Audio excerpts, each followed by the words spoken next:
Hi everyone, Sabrina here with a book review for The Rage of Dragons by Evan Winter. This was the DraconAthon group book that we all needed to read. This is a tome and it has a list of trigger warnings as long as your arm, so I'm going to try and remember them all. So heads up, there is implied off-screen rape, battle violence, bodily violence, gore, emotional self-harm, physical harm, emotional abuse, prejudice, in-world racism, more battle violence, injury detail, sexism. I think that covers everything. There might be a couple I've missed, but they're not like big serious ones. Yeah, I think I've got all the major ones. This book, first up and foremost, is intense. I had to put it down quite frequently just to catch my breath. This book does not let up. You go from one dire situation to another dire situation to another dire situation, and our lead character Teo literally stumbles from one crisis to another through no fault of his own. He's very much a person of his circumstances. He is forced into situations because of his class and his societal position.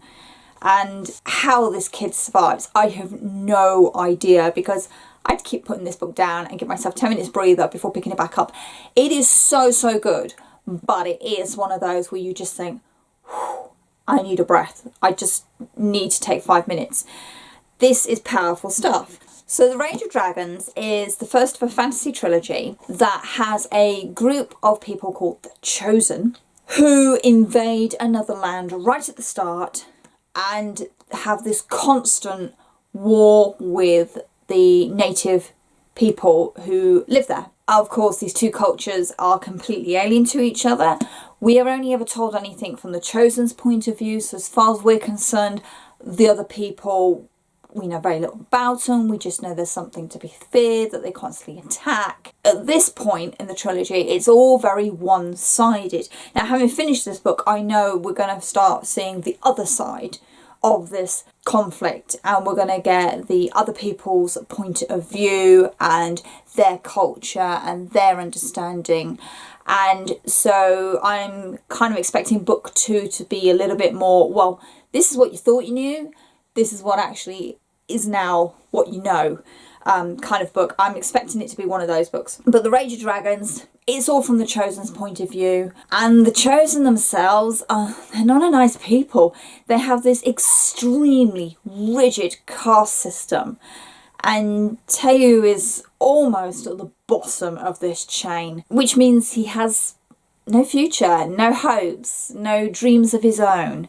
The best he can do is survive fighting on the front lines and get back home in 6 years, 6 cycles time. That's 6 years. A cycle is 1 year. It's not a good life if you're at the bottom of this system. If you're at the top, if you're one of the ruling nobles, you know, if you're even a high noble, life's pretty good. You know, you can look down on everybody beneath you. You can treat everybody however you want to treat them, because you're up here and everybody else is down here.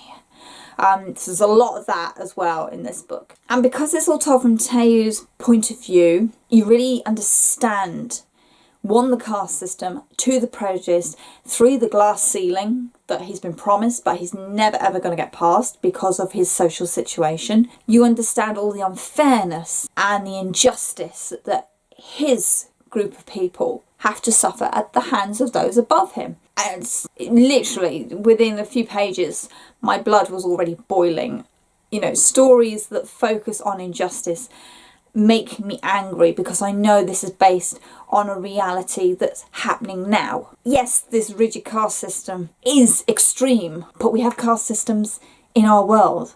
You know, we have systems where if you're at the bottom, you're treated as valueless, you're treated as worthless. And that's happening in our real world. And, you know, to see it in an extreme form in a fantasy world, it's like, well, yeah, we could be there in a couple of steps. It wouldn't take much to let that become the norm. And of course, it's about standing up and saying, no, equality, fairness, justice for everyone. This book made me angry. This book made me feel so much. It's very powerful.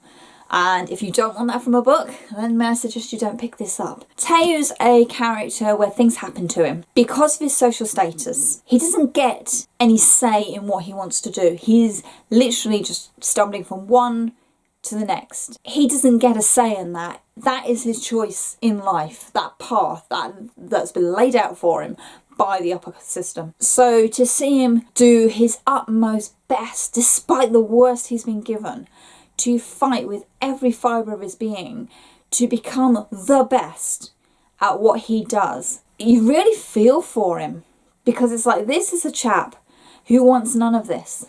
He doesn't want to fight in the war. He doesn't want to do any of that. He just wants to live his life with a girl he likes, and he's not allowed to do it. So to see him forfeit all that through no choice, and yet fight so hard to make that tiny bit of difference to his own personal life, it's really inspiring. It's powerful. I'm going to use that word a lot for this book. Obviously a book called The Rage of Dragons. There are dragons in this world, and they are connected to the chosen, particularly the gifted. You see a lot of words here. And the ruling family. They can be called and controlled, but it comes at a huge cost, which you find out later on. And it's really interesting how, in order to keep the caste system in their place, certain lies are told or truths are withheld, so people just believe what they're told and they don't know any better, and there's no way of finding out the truth unless someone actually tells them who's got that information higher up. And of course no one's going to do that. They're not allowed to. They're not allowed to mingle within the caste system. They all have their place, and that's it. So a lot of what Teu goes through, he doesn't know any more information. He doesn't know any different.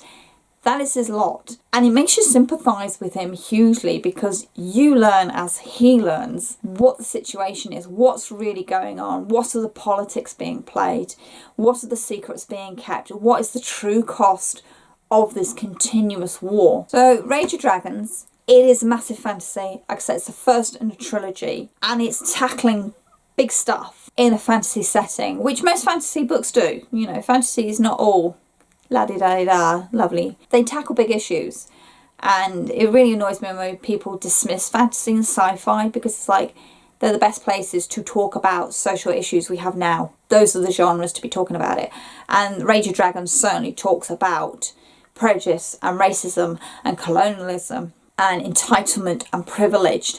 They're all in there within this fantasy story that follows one character that you sympathise with so much. And by the end, my gosh, the ending will rip your heart out quite significantly. It is kind of signposted, almost in a way I didn't want to see where this was going to go, because I wasn't willing to see that level of emotional hurt. Be aware. Yeah, the ending's not gentle either. You've had the trigger warnings, you've had the heads up, this is extremely intense, you've had the this is an extremely powerful book. I would urge a lot of people to read this. It's a big book, but it's so easy to read. It's written in small, concise chunks. We follow one main storyline, so it's really easy to keep everything in your head. It's not overcomplicated, which is not an insult, because it doesn't need to be overcomplicated. Everything that you need to know, you learn through Teu as he learns it. You become more world wise as he does. And that is the best way to experience this book. If you're given all the extras from the outset, you're not going to feel as much as if you learn it with Teu. And I think that's important to establish, that this is a book where you learn as the main character learns. And because of that, you are more emotionally invested in the main character. So Rage of Dragons, have you read it? No spoilers, but favourite bits down below, thoughts down below, links to your blogs. If you've done reviews on them, that would be lovely. Thank you very much.